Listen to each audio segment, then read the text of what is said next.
今天的这个故障出乎你的意料啊！老款的3系190，汇丰路边啊，这位天使投资人给出的 offer 是车辆在行驶两边围墙的胡同路，打开车窗可以听见底盘有轻微的异响。之前曾经怀疑是排气管或者三元催化碎了的异响，然后去成田科学城那边更换过整段的排气，该微的是钱花了，故障依旧。想象的难点在于有时候有，有时候没有，有时候开起来特别的明显，丑都烂漏。但你只要把车升起来，故障就消失得无影无踪。刘老妈一开始由于故障不出现，只是听车主陈述，我们一众技师也是束手无策啊。本想化身为40物的俊杰，让他转院走，可车主也是遇到走投无路了，答应了修好车之后咱该讨维修往绩。唉，本着救人一命就可以吃个葡萄的做人宗旨，尽力而为吧。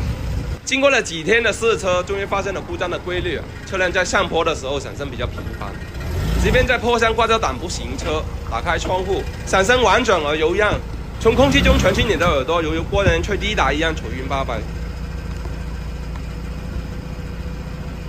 各位嗨仔，到这个 moment， 你们应该若有所思了吧？还没有头绪的道友跟上镜头啊！我们模拟一下案发的经过。把车头升高，让车处在一个倾斜的状态，然后启动车辆，它在车底下能明显听见响声。去吧，启动。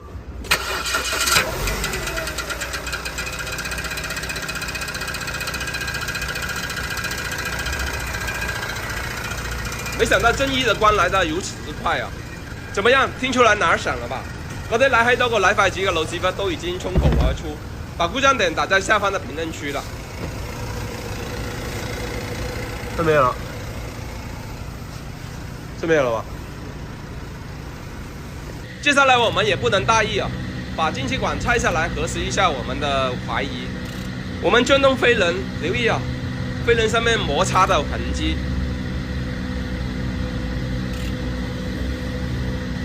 摩害错了，就是启动机单身齿轮不回位，导致飞轮和启动机少齿打齿摩擦发出的异响。至于这个故障为什么若隐若现，我觉得牛灯怎么样也脱不了干系啊。我们更换了一台启动机，把启动机都安装好。同样的条件下多次试车，却让异响消失。No matter what you do, don't worry, don't be afraid. No matter what happens, be calm and calm. 我是修车的叶师傅。点点赞关注，修车有思路。